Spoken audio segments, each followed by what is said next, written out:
한 해를 살아가면서 한 해 동안 우리가 어떻게 살아가야 할 것인가, 연초가 되면은 늘 우리의 마음에 다짐이 있습니다. 그 다짐을 가지고 우리가 1년을 살아가는데 1년 마지막이 되면은 또 연말에 한 해를 돌아보면서 내가 지난 1년 동안 계획한 대로 살아왔는가, 또 우리가 되돌아보고 반성도 하고, 그래 내가 올해는 못했으니 내년에 또 해야지 하는 그러한 다짐을 늘 합니다. 그래서 연말 연초가 되면은 이러한 다짐들로 우리의 마음이 가득하기도 하고 어떤 반성으로 가득하기도 합니다. 그런데 참 안타까운 것은 우리가 지금까지 살아오면서 늘 그런 반성들은 계속되기는 했지만 그 반성이 변하여서 힘이 되고 또 그 반성으로 인하여서 우리의 신앙하는 모습들이 새롭게 바뀌고 하는 부분에 있어서는 그다지 우리가 자신 있게 나는 지금까지 믿음으로 살아왔어 라고 고백하기가 참 쉽지 않았던 우리의 인생이라 이렇게 말할 수가 있습니다. 이러한 모습들이 우리 안에 늘 가득하고, 그러다 보니까 참 내 이 연약한 인생으로 인하여서 안타까움을 느끼기도 하고, 하나님 앞에 늘 신앙생활하는데 죄송스럽기도 하고, 내 신앙은 왜 이럴까라고 하면서 늘 반성하는 자리에만 있다 보니까 우리의 신앙이 늘 정체된 것처럼 느끼기도 하고 그렇습니다. 더욱이 지난 2020년은 코로나19로 인하여서 우리가 신앙생활하는 것을 제대로 누리지 못하고, 성도의 교제를 제대로 누리지 못하고, 하나님 앞에 나와 이 현장에서 하나님을 예배하지 못하고, 그런 현실들이 지난 1년 동안 계속되어 왔습니다.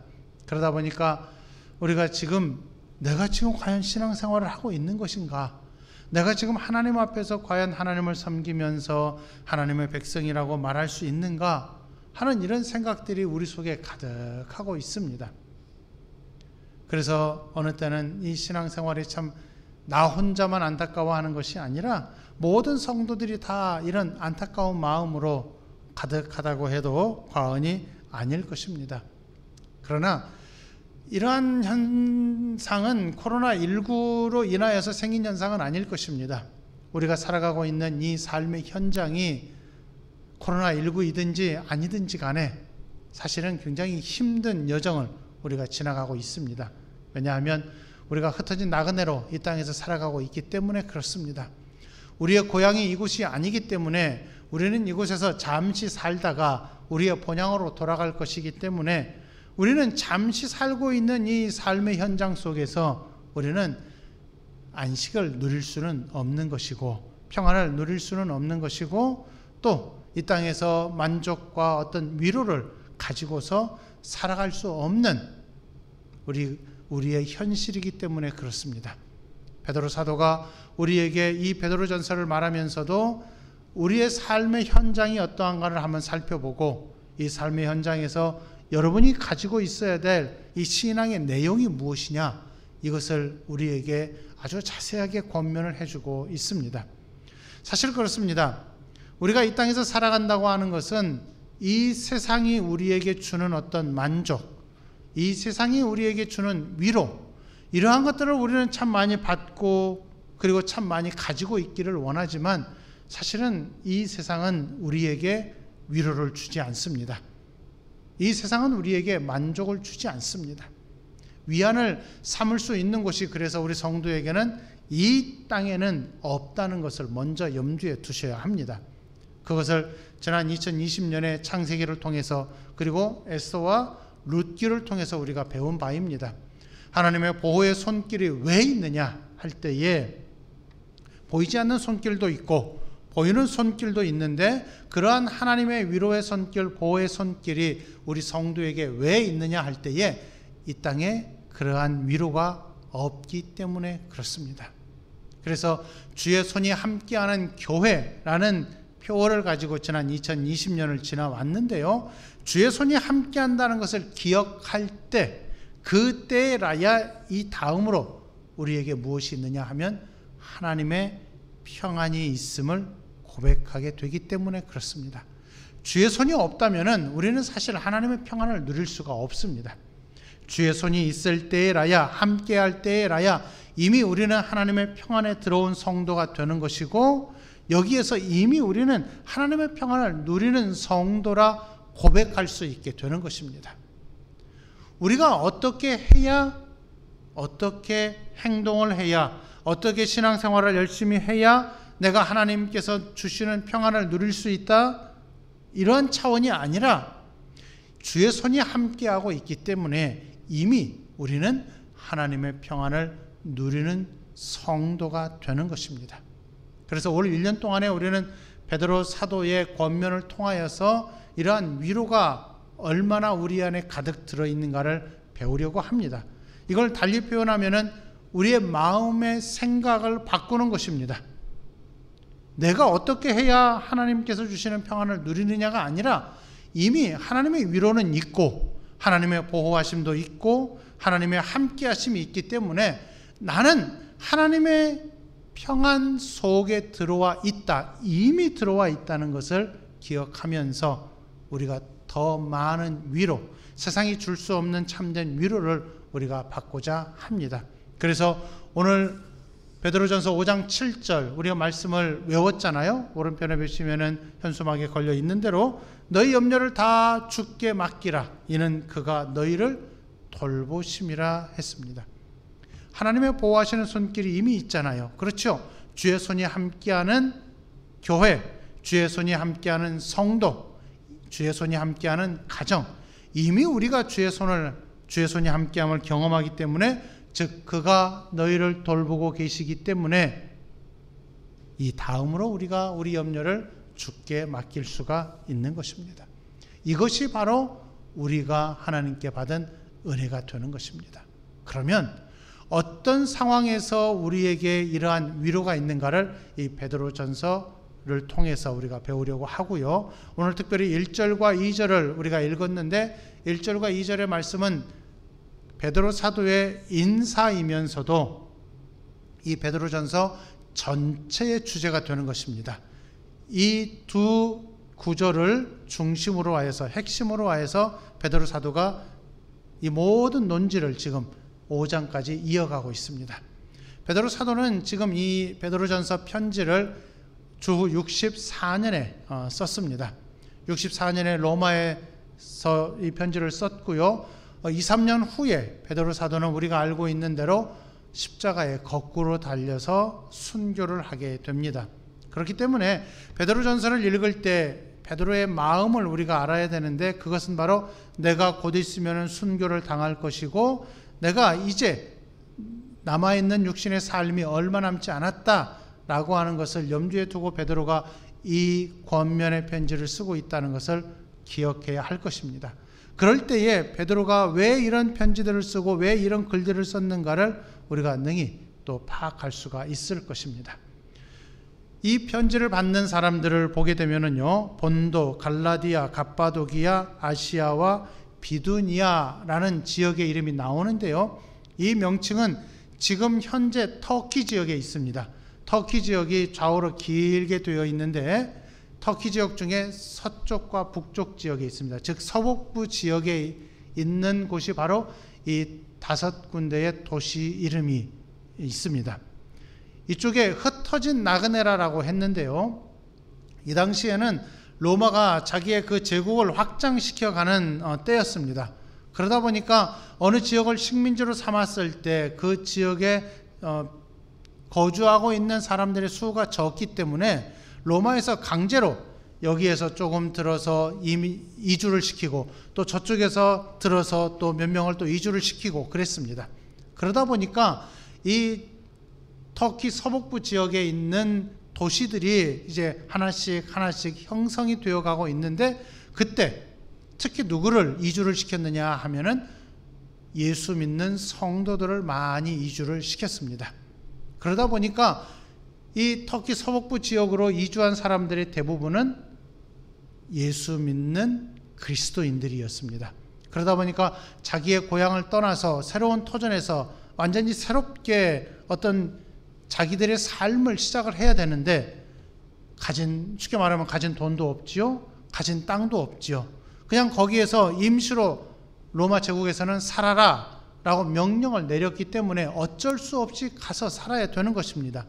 그런데 처음에는 너희가 여기서 이 땅을 다 만들어 놓고 새롭게 이 도시를 만든 다음에 너희 고향으로 돌아갈 수 있다라고 했는데 사실은 돌아갈 수 없는 그런 상황이었습니다.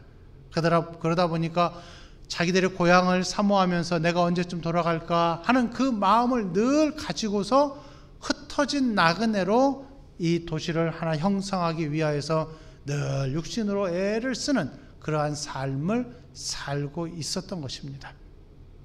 그래서 베드로는 이들을 향하여서 흩어진 나그네라 이렇게 표현을 하고 있습니다. 흩어진 나그네라라는 이 표현 속에는 그래서 이들의 안타까운 마음이 들어 있습니다. 나는 고향을 사모하고 고향으로 돌아가서 내 친지를 만나고 싶고 내 친구도 만나고 싶은데 내가 돌아갈 수 없는 상황에 처해 있다. 내가 이 타향에 와서 왜 내가 이렇게 살아야 하는가? 왜 내가 이런 안타까움을 가지고 살아야 하는지 마음속에 참으로 곤고함이 가득 들어 있었던 것입니다. 이때 베드로가 어떤 위로를 했을까요? 2절을 보시면은 그렇게 나와 있습니다.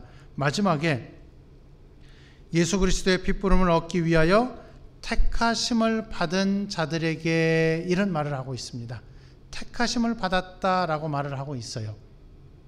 그러면서 너희에게 은혜와 평강이 더욱 많을지어다 했습니다. 흩어진 나그네인데 우리가 보통 위로를 할 때에는 잘 될 거야 이렇게 말을 합니다. 그러나 사실은 잘 될 거야 라고 하는 것은 우리의 이야기일 뿐이지 사실은 성경이 우리에게 제시하고 있는 위로가 될 수는 없습니다. 왜냐하면 진정한 위로는 어디에서부터 옵니까? 오직 하나님에게서만 오는 것입니다. 오직 하나님만이 우리에게 이러한 위로를 주실 수가 있는 분이시고 하나님의 보호의 손길, 자비의 손길, 함께 하시는 손길, 붙드시는 손길을 기억할 때라야 참된 위로가 있기 때문에 세상이 말하는 잘 될 거야 라고 하는 그런 어떤 긍정적인 생각들은 사실 우리에게 절대 위로가 되지 않는다는 것입니다. 베드로 사도와 마찬가지로 바울도 우리에게 우리의 시민권이 어디에 있는가를 기억하라고 말하고 있습니다. 아까 말씀드렸던 대로 이들은 강제로 이주를 해서 타향에서 살고 있는 사람들이고 이들은 자기들의 본향을 생각했던 것입니다. 그러면 그렇게 본향을 생각하는 사람들이 어떤 마음을 가지고 있었느냐? 빌립보서 3장 20절과 21절에도 바울이 이렇게 말하고 있습니다. 그러나 우리의 시민권은 하늘에 있는지라 거기로부터 구원하는 자 곧 주 예수 그리스도를 기다리노니 그는 만물을 자기에게 복종하게 하실 수 있는 자의 역사로 우리의 낮은 몸을 자기 영광의 몸의 형체와 같이 변하게 하시리라. 아멘. 자, 우리의 시민권이 지금 어디에 있습니까? 하늘에 있습니다. 그렇다면은 우리가 이 땅에서 사는 동안에 가장 중요하게 품고 있어야 될 생각은 나의 고향이 어디에 있느냐라는 것입니다.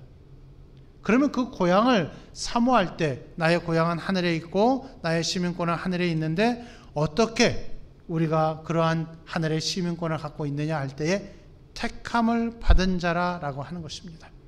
택함을 받았기 때문에 이러한 모든 것이 가능하다는 것이지요. 그래서 우리가 하나님의 위로가 어디에 있느냐를 생각할 때에 가장 먼저 기억해야 할 것은 내가 택함 받은 자라는 것입니다. 물론 이 내용은 다들 신앙생활 오래 하셨기 때문에 잘 알고 계십니다. 그런데 중요한 것은 안 믿는 겁니다. 죄송하지만 안 믿는다는 표현을 제가 쓰고 있는 이유가 무엇이냐면은 우리의 시민권이 하늘에 있음에도 불구하고 내 본향이 있음에도 불구하고 지금 이 현실에 내 눈을 두고 이 현실에서 어떻게 하면 내가 위로를 받을까, 이 현실에서 어떻게 하면 내가 복되게 살아갈까 하면서 현실에 치중하고 있기 때문에 그렇습니다. 다시 말하면 우리가 위로를 받는다 할 때에 이 위로의 근원이 어디에 있느냐면 이 세상에 있기 때문에 하늘의 시민권이 있다고 그렇게 강조하고 또 강조해도 그것이 우리에게 위로가 되지 않아요. 지금 이 현실이 어떻게 바뀌느냐에 따라서 이 위로의 내용이 바뀌는 것이고 내가 만족하고 내가 안심하느냐 이게 바뀌어 가는 것입니다. 그러면 현실의 삶에서 우리가 만나는 위로라고 하는 것이 성경이 말하고 있는 위로와 같으냐 다르냐 이걸 먼저 우리가 생각을 해야 되는 것이고, 성경이 말하는 위로라고 하는 것은 너희가 분명히 택함을 받았다, 너희가 분명히 하늘의 시민권을 가지고 있다 라고 선언하고 있는 것을 마음에 품고 이것을 분명히 우리가 믿어야 된다라고 하는 것입니다. 여기에서부터 우리의 믿음이 시작이 되는 것이고, 여기에서부터 하나님께서 허락하시는 위로가 차곡차곡 쌓여가는 것입니다. 그럴 때에 이 위로가 전혀 흔들리지 아니하고 복된 성도로 우리가 살아갈 수가 있는 것이고, 하나님의 백성으로서 주의 손이 함께하는 교회, 주의 손이 함께하는 가정이 되는 것이고, 또 하나님의 평안을 누리는, 이미 누릴 수 있는 자리에 들어왔음을 고백하게 되는 것입니다. 그러면 우리가 이런 택함을 받은 자리에 들어왔는데 이 택함을 누가 하셨느냐 하는 것이 2절의 내용입니다. 다시 한번 보시면은 하나님 아버지의 미리 아심이 첫 번째고요, 성령이 거룩하게 하심이 두 번째고요, 또 순종함과 예수 그리스도의 피 뿌림을 얻기 위하여 택하심을 받았다, 이것이 세 번째입니다. 여기에서 삼위 하나님의 역사가 나타납니다. 성부 하나님의 역사는 무엇이냐 하면은 바로 우리를 미리 아셨다는 것입니다. 이것은 창세전에 이미 우리가 택함을 받아서 하나님의 백성이 되었다는 것을 의미합니다. 이미 우리가 예수를 믿을 것을 아신 것이 아니라 하나님께서 이미 우리를 택하셔서 우리가 하나님의 백성이 이미 되었다는 것입니다. 그러면 하나님의 택하심이 예전에 창세전에 있었는데 그러면 이 상황이 변하느냐? 전혀 변하지 않습니다. 하나님은 변하지 아니하시는 분이시기 때문에 창세전에 택하신 것이 창세 후에도 지금 우리에게 계속 택하심이 있는 것이고, 또 앞으로도 우리 주님 오신 후에도 영원토록 이 택하심은 절대 변하지 않는 것입니다.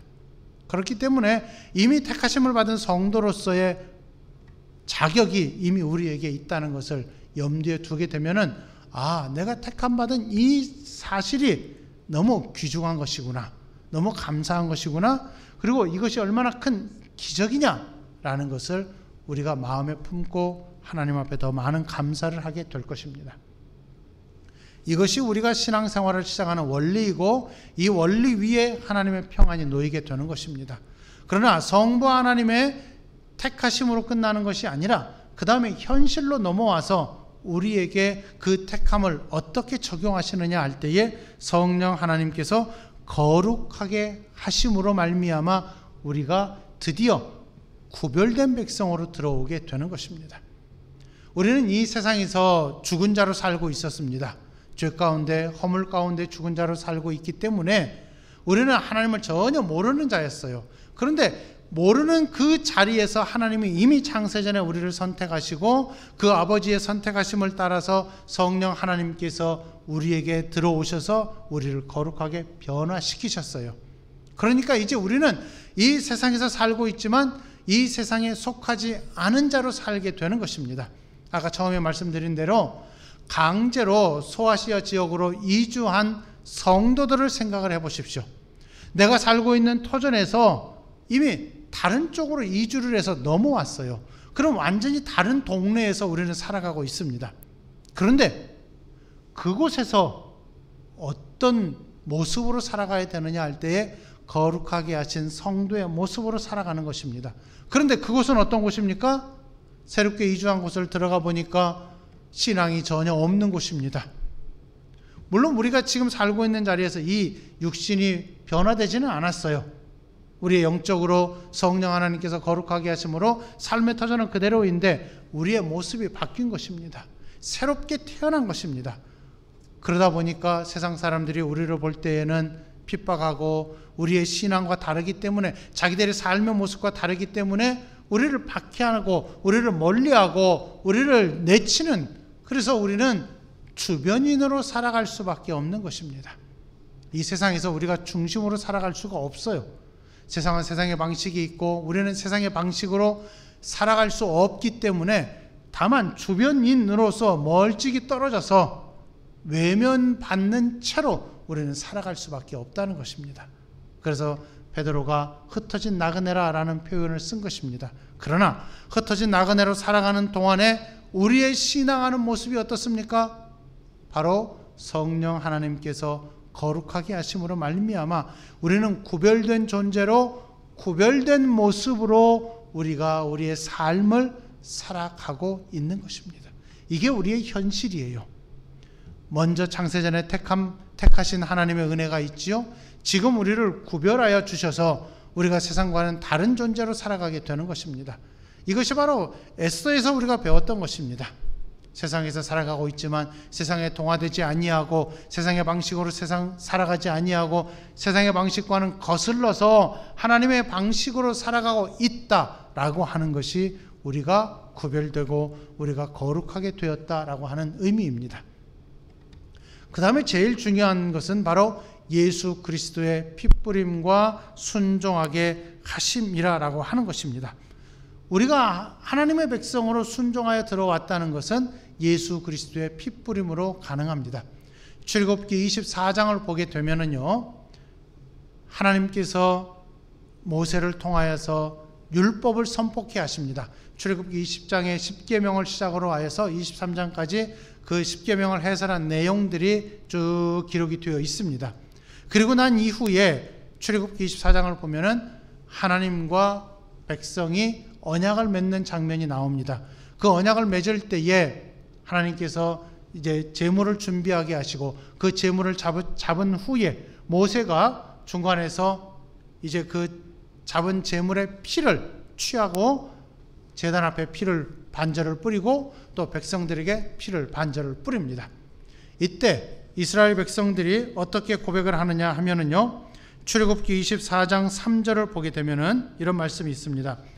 모세가 와서 여호와의 모든 말씀과 그의 모든 율례를 백성에게 전하매 그들이 한 소리로 응답하여 이르되 여호와께서 말씀하신 모든 것을 우리가 준행하리이다 라고 하나님 앞에 선언합니다.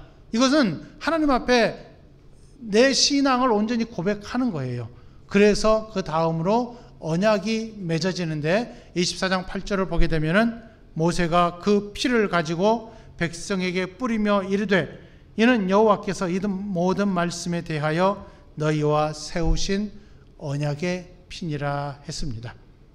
이것은 바로 신약시대로 넘어와서 보게 되면은 예수 그리스도의 십자가의 피뿌림을 의미를 하는 것이고 그 피 흘림을 통하여서 이제 우리가 하나님과 언약을 맺은 자가 되었다는 것을 의미합니다. 그렇기 때문에 성부 하나님의 선택하심, 성령 하나님의 거룩하게 하심이 결과인데 그 중간에 무엇이 있었느냐 하면은 예수 그리스도의 피뿌림을 통하여서 우리의 죄가 씻김을 받았고 내가 하나님과 언약을 맺은 귀한 하나님의 백성이 되었다는 것입니다. 그래서 이 과정을 통하여서 성령 하나님의 거룩하게 하심으로 말미암아 우리가 구별된 존재가 되었어요. 자, 이러한 삼위 하나님의 역사를 보게 되면은 우리가 지금 있는 이 자리가 얼마나 귀한 자리인가 아시겠습니까? 우리는요, 이 기적을 따라서 하나님의 백성으로 들어온 사람들입니다. 그렇기 때문에 이미 하나님께서 우리로 하여금 순종할 수 있는 자리에 들어오게 만드셨고 그리고 앞으로도 계속하여서 하나님의 백성으로 살아가게 만드셨고 그리고 하나님께서 보호의 손길로 늘 보호하심으로 말미암아 하나님의 평안을 이미 누릴 수 있는 자로 우리를 삼아 주셨습니다. 이것이 바로 우리의 신앙의 시작입니다. 그래서 베드로가 이 베드로전서 편지를 시작하면서 1절과 2절에서 여러분이 비록 흩어진 나그네이지만은 삼위 하나님께서 여러분을 선택하시고 거룩하게 하시고 피뿌림을 통하여서 여러분을 순종하는 자리에 들어오게 하셨으니 이렇게 여러분을 택하셨으니 여러분은 이미 하나님의 평안을 누리는 자가 되었습니다. 이 하나님의 평안을 누리면서 기억하면서 마음에 품고 살아가시면서 세상의 삶의 환경이 어떠하다 할지라도 여러분이 지금 흩어진 나그네로 타향살이를 하고 있고 고향을 그리워하고 있지만은 여러분 잠시만 기다리십시오. 잠시만 기다리면 하나님께서 여러분에게 예비한 복을 주실 것입니다 라고 이 베드로가 말하고 있는 것입니다. 그러면서 3절 하반절에 보게 되면은 우리를 거듭나게 하사 산 소망이 있게 하시며 썩지 않고 더럽지 않고 쇠하지 아니하는 유업을 있게 하십니다 라고 하늘의 유업, 우리에게 보장되어 있는 생명의 면류관, 하늘의 나의 자리를 소망하면서 살아가십시오 라고 이제 3절부터 시작해서 12절까지 해서 귀한 권면을 주고 있습니다. 그래서 베드로전서 전체의 핵심은 1절과 2절이고요. 1절과 2절에 근거해서 3절부터 12절까지의 소망을 말하고 있는 것입니다. 그 다음에 1장 3절부터 시작하여서 5장 마지막까지 베드로는 그러한 소망을 가진 자로 하나님께서 허락하신 평안을 누리는 자로서의 삶이 어떠해야 되는가를 5장 마지막까지 쭉 이야기를 하고 있는 것입니다. 따라서 하나님의 평안을 누린다라고 할 때에 이 평안을 누리기 위해서 이제 베드로전서를 통하여서 평안을 누리는 성도에 대해서 배워보려고 합니다. 하나님께서 우리에게 어떻게 평안을 주시느냐, 이건 이미 결정이 되었어요. 그렇기 때문에 더 이상 여기에 대해서는 우리가 언급하지 않아도 됩니다. 왜요? 이미 들어와 있기 때문에 그렇습니다. 그러면 이미 그 평안 안으로 들어온 성도로서의 삶이 어떠해야 되느냐? 세상에 구별된 자로 부름을 받았을 때 이 구별된 자리에서 세상을 거슬러 살아가는 모습이 어떠해야 되느냐 할 때에 가장 마지막 결론이 오늘 말씀인 베드로전서 5장 7절의 말씀인 것입니다. 다시 한번 보십시오. 너희 염려를 다 주께 맡기라. 이는 그가 너희를 돌보심이라, 이것입니다.